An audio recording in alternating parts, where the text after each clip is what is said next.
Welcome to the Path Monk Presents podcast. My name is Sean Donnelly Lewis. Super excited to hear about what's going on with our next guest. His name is Hamlet Azarian. He's the founder at linksignal.ai. Hamlet, welcome to the show. Thanks for having me, Sean. Great. Well, the floor is yours. Tell us all about what you're doing over there. No, of course. So linksignal.ai is a new software tool that we've developed.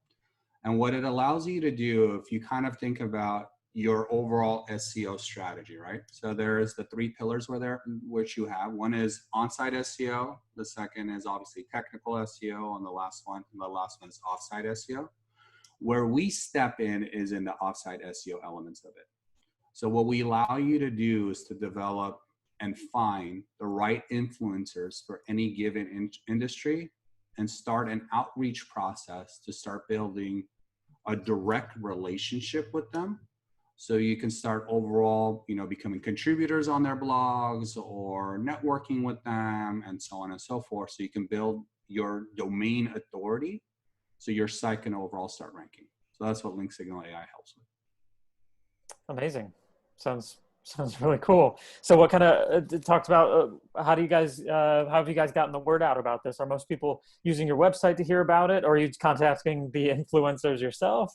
Exactly. We're using our own tool, right? So what we're basically doing, what we have been doing is using our own tool and kind of going out, and we have what I would consider right now 3 archetypes of personas that we're kind of going out and reaching out to. The first one is marketing agencies. So overall, marketing agencies have been gravitating towards us. They're really enjoying what we offer. A lot of different marketing agencies have different specialties, right? So if you're an SEO marketing agencies, you might be really good at technical and you might be really good at on-site optimization because you can control those elements really well. But when it really comes to off-site, that's just not your strength. So it's not something you've done historically or done in the past. What you need is a tool like ours or a service like ours where we can help you and become sort of your wing or your partner, where we can help sort of on the backlink side of things. How we're finding them is using our tool, right? So we'll use our tool, we'll find them, we'll reach out to them, build a relationship with them. The other type of people we've kind of seen are publishers. So publishers are large blogs, right? So the people that we're actually outreaching to. So when we were actually doing outreach to them, they're like, "Oh wow, this is so cool. How did you guys find us?" And as we started having the conversations with them, they realized that they have a value for our tool as well. So they want to overall improve their rankings and start ranking for their keywords and so on and so forth. So we help them as well too. So those are the two different customers. Gotcha. And what role does your website play? Does it just kind of raise awareness, or do you guys use it for SEO to draw people in? What does that look like right now? Yeah, so overall, our site is relatively new, right? So we've started the product. We were kind of in beta, I want to say over a year ago, where we were in the early stages of it and developing the product out. Where we've kind of now are is in sort of the early growth stage of overall our software tool. What we're doing is we're producing a ton of content.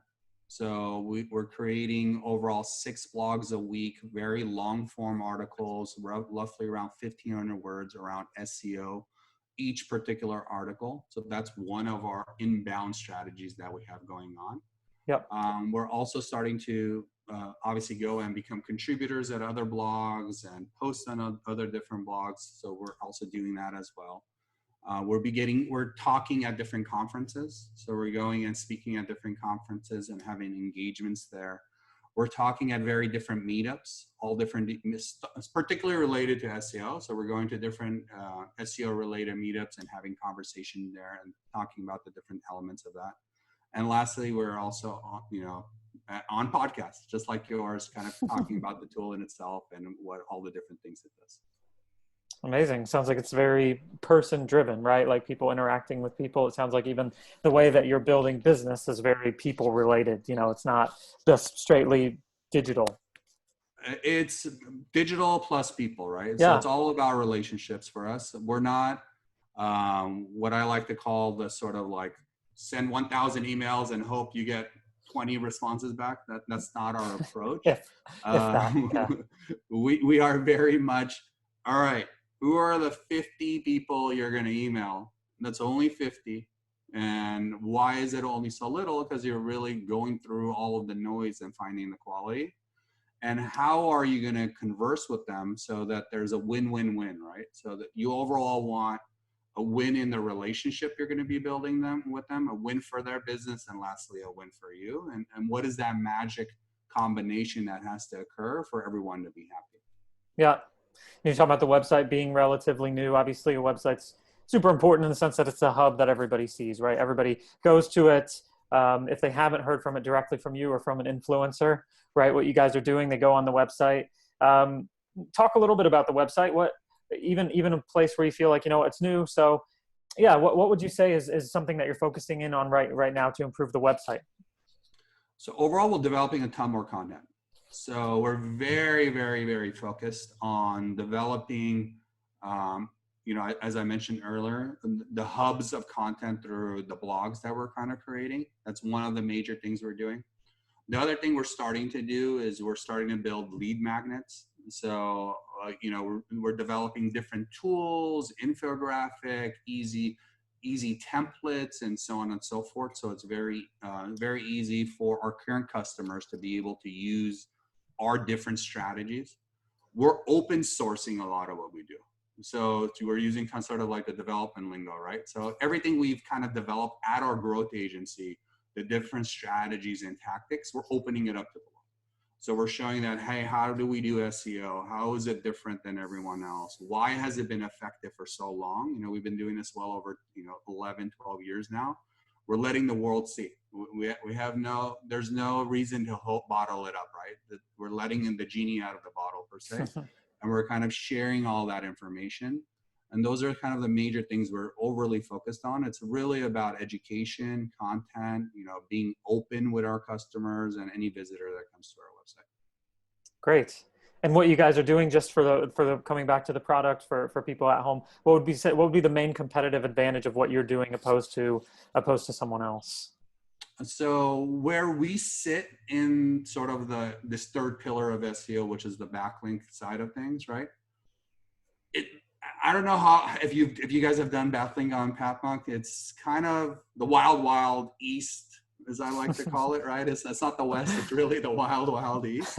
Okay. There is no rules to the game here, right? So everyone knows what you need to do on technical SEO. You're like, all right, thank you, Google. Core web vitals are very important. I'll focus on that. All right, you want me to lower my images? I'll do that. It's very, very clear. I think everyone has a pretty good idea what they need to do on on-site SEO, right? Sure. Like, I need to research my keyword. I need to know where they are in the journey. What's the search intent? I need to fix my metas. I need to do all of these different elements, right? So everyone has a pretty good grasp. But then when it comes to this third pillar, which is outside SEO, it's like, I don't know. Is it quantity? Is it quality? Is it even important? Is it not important? And it's so like lost in the shuffle of things, right? Yeah. So we've been doing this for a long time. We've been working and we've been specializing on brand new sites. So these are like new sites, no history, nothing, right? So obviously, what do? We built the content up. We do a fantastic job of it, following all the best practices. We make the site super fast, following all the best practices. And guess what happens? We don't rank. There we are. The content's there. We're on page 2. We're like, awesome. We almost made it. We're almost there. Right. So then we started seeing the same problem over and over again. This is like, not one site, not 2 sites, not 3 sites. We're talking, the dozens.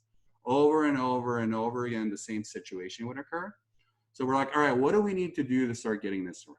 So then we started really zoning in on quality and where the relationships really matter, then the type of quality backlinks that needed to either come to the homepage to build overall the domain authority of the site or come to the particular page that we're trying to get to rank.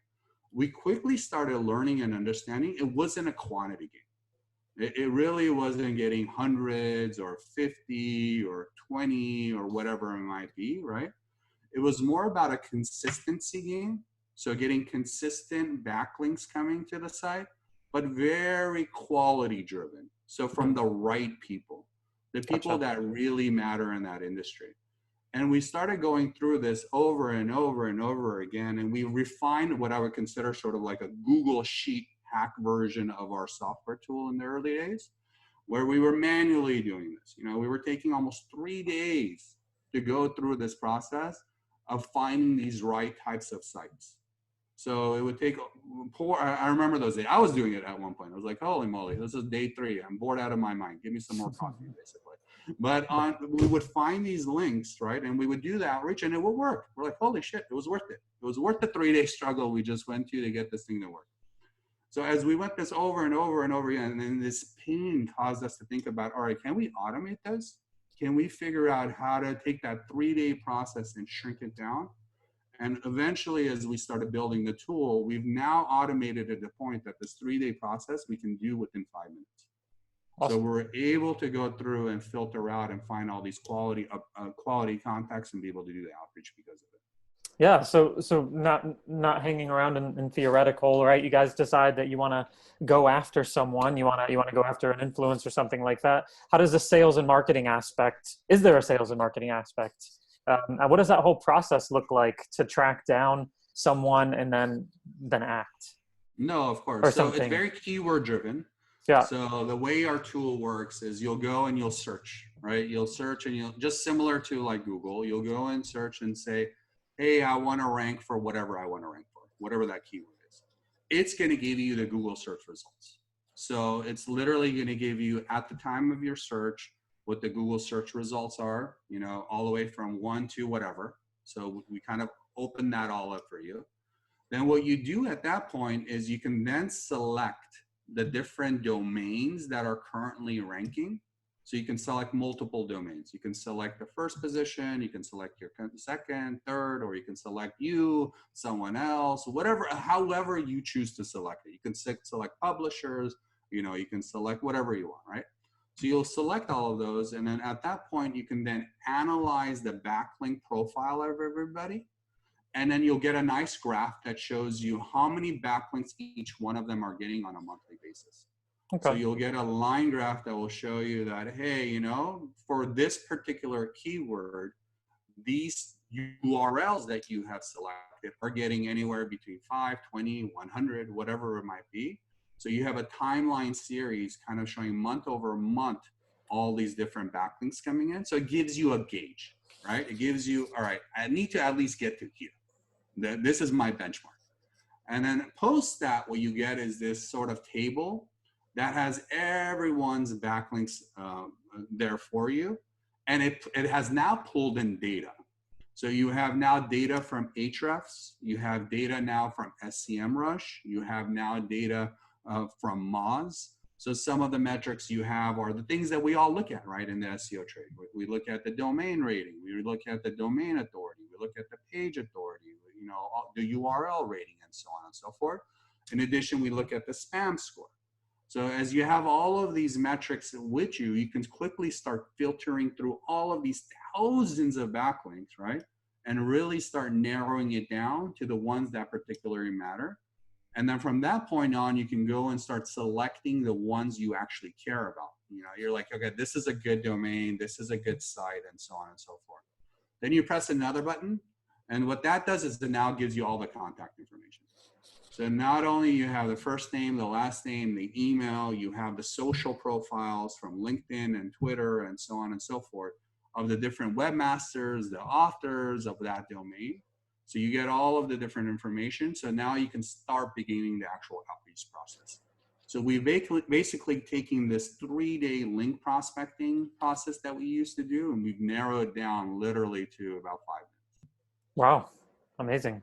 We're just going to switch gears and talk about you as a leader, leading company in California, lockdown.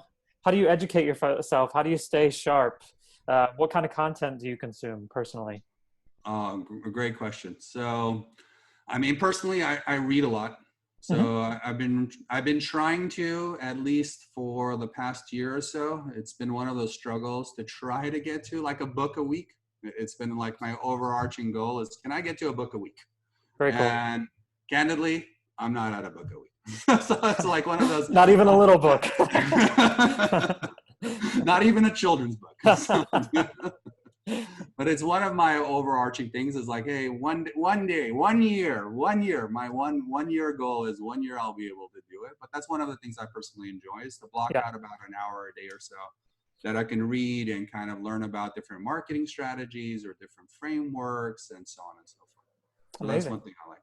I Yeah. listen to podcasts a lot, Yeah. so I tend to listen to podcasts when I'm running or Yeah. working out or, driving or whatever it might be. So that also helps to hear other leaders, what their thoughts are and how they're kind of going about and growing their business. I watch documentaries a lot. So I particularly like watching documentaries of real life people, either, modern day business leaders or so on and so forth, of the pains and struggles they went on in the early stages. So I Yeah. use that as a way of learning as well too. Awesome. So towards the end of our show, which we are slowly coming towards the end, we go into our rapid fire section. Now, unfortunately, I don't have any music, but just imagine something like Who Wants to Be a Millionaire? This is the million, well, the 5 questions leading up to the $1 million question. You feel good about that? You ready to jump in? Let's do it. Okay. Talking about books, what would be the last book that you read or that you're in the middle of? Crossing the Chasm by Jeffrey Moore. Okay. What's the one thing that your company is focused on at the moment? Building quality relationships. If there were no boundaries in technology, what would be the one thing you'd want to have fixed for your company? Being able to embed more machine learning and AI into our tool instantly. What's the last thing that kept you awake at night about your company? Good or bad? We've had people that said, you know what, actually everything is going so well. I get so excited because I think, obviously you should be honest, but good or bad? What was the last thing that kept you awake? Being able to hire quality people is the one thing that I'm always thinking about, right? We're in the hiring growth phase. So it's always looking for quality and not just trying to hire for the sake of hiring. I know that you guys are a young company, but if you were to give yourself some advice from the beginning, maybe say even your journey as a professional, as a founder of companies, what would you give yourself? What would be the piece of advice you give yourself? Don't be complacent. So whenever you start noticing that you're comfortable is the last place you want to be. As soon as you reach a state of comfortness, push yourself to an uncomfortable level again. All right. And we always give our guests the last word, right? This is like the last dab sort of thing. We've kind of stole it. If you want, you can do whatever you want. If you want, most people just say, hey, this is what we do. Check us out. You can totally promote yourself. I'm just going to give you the last word. Go for it. Well, thanks for having us on. We really enjoyed being here. Yeah, and if you're looking for quality relationships, if you're a marketing agency or a small brand and kind of want to connect, we're always open to talking. We do spend a lot of our time just building relationships and giving advice. So feel free to connect with us. You can find us easily at linksignal.ai. You can reach with me on LinkedIn or Twitter as well too. Perfect. Thanks for your time today, Hamlet. And hopefully we'll talk again soon. Sounds good. Thank you, Sean. Thanks for having us.